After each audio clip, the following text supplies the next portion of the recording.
नमस्कार, मैं हूं अंकुर और आप देख रहे हैं सत्यहिंदी.com। एक नजर डालते हैं अब तक की सुर्खियों पर। भारत में कोरोना संक्रमितों का आंकड़ा 76,51,000 के पार हो गया है और मृतकों की संख्या 1,16,000 से अधिक है। फिलहाल एक्टिव मामले 7,40,000 के पार हैं। बता दें, देश में हर रोज मामलों में कुछ कमी आ रही है। पिछले एक दिन में देश में 54,000 से अधिक मामले दर्ज किए गए हैं। मुंबई में बांद्रा की एक मजिस्ट्रेट कोर्ट ने तबलीगी जमात से जुड़े 20 विदेशी नागरिकों को बरी कर दिया है। कोर्ट ने कहा कि उनके खिलाफ कोई सबूत नहीं मिले हैं। बता दें, इन विदेशियों ने दिल्ली में हुए तबलीगी जमात के कार्यक्रम में हिस्सा लिया था। उन पर आरोप था कि वो ये बात छुपाकर और कोरोना निर्देशों की अनदेखी करते हुए मस्जिद में इकट्ठा हो रहे थे, लेकिन कोर्ट ने इनको एक भी आरोप का दोषी नहीं माना है।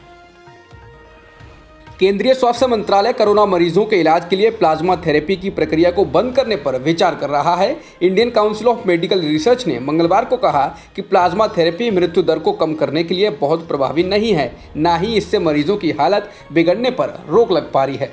केंद्र के इस प्रस्ताव का दिल्ली के स्वास्थ्य मंत्री सत्येंद्र जैन ने विरोध किया है। उन्होंने आईसीएमआर के इस दावे को खारिज करते हुए कहा कि प्लाज्मा थेरेपी प्रभावी नहीं है, ऐसा कहना गलत है। उन्होंने कहा कि मैं खुद उदाहरण हूं, प्लाज्मा से मेरी जान बची है, मैं कहूंगा ऐसा नहीं करना चाहिए। Indian council of medical research यानी आईसीएमआर के निदेशक ने कहा है कि कोरोना वायरस के संक्रमण से ठीक होने के बाद कोताही बरतने से एक बार फिर इस वायरस का संक्रमण हो सकता है। समाचार एजेंसी पीटीआई के अनुसार मंगलवार को आईसीएमआर के निदेशक डॉक्टर बलराम भार्गव ने कहा, अब तक जो जानकारी हमारे पास मौजूद है उसके अनुसार संक्रमण से ठीक होने के 3 से 5 महीने तक इससे लड़ने वाले एंटीबॉडी शरीर में मौजूद होते हैं। स्वास्थ्य मंत्रालय ने कहा है कि यदि आज भारत कोरोना वैक्सीन विकसित करता है तो सरकार ने कम से कम 3 करोड़ ऐसे लोगों की पहचान की है जिन्हें ये वैक्सीन तुरंत लगाई जा सकती है। स्वास्थ्य मंत्रालय के एक अधिकारी ने कहा कि हमने पहली बार में 3 करोड़ ऐसे लोगों की पहचान की है जिन्हें वैक्सीन लगाने की जरूरत है। इनमें से 70 से 80 लाख तो डॉक्टर हैं, जबकि लगभग 2 करोड़ लोग हेल्थ केयर वर्कर हैं।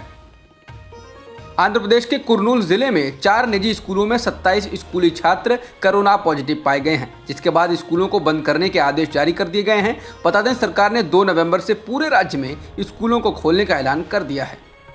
कलकत्ता हाईकोर्ट ने पूजा पंडालों को नो एंट्री जोन बताने वाले आदेश में आंशिक ढील दी है। हाईकोर्ट के नए आदेश के मुताबिक अब अधिकतम 45 लोग एक बार में पंडाल में प्रवेश कर सकते हैं। कोर्ट ने कहा कि बड़े पूजा पंडालों में अधिकतम 60 लोग जा सकते हैं।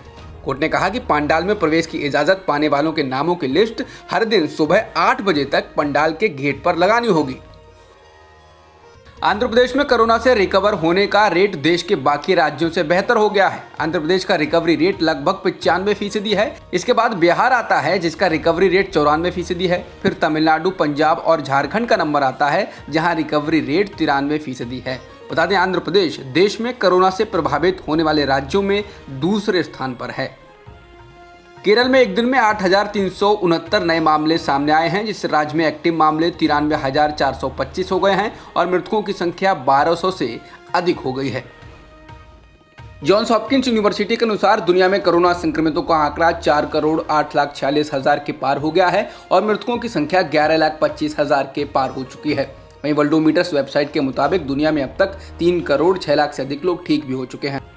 जॉन्स हॉपकिंस यूनिवर्सिटी के अनुसार अमेरिका में संक्रमितों की संख्या 82,75,000 के पार है और मृतकों की संख्या 2,21,000 के पार हो चुकी है। इसके अलावा ब्राजील में कुल संक्रमितों का आंकड़ा 52,73,000 के पार हो गया है और मृतकों की संख्या भी 1,54,000 के पार है। अब तक की खबरों में इतना ही। बाकी खबरों के लिए बने रहिए सत्यहिंदी.com के साथ।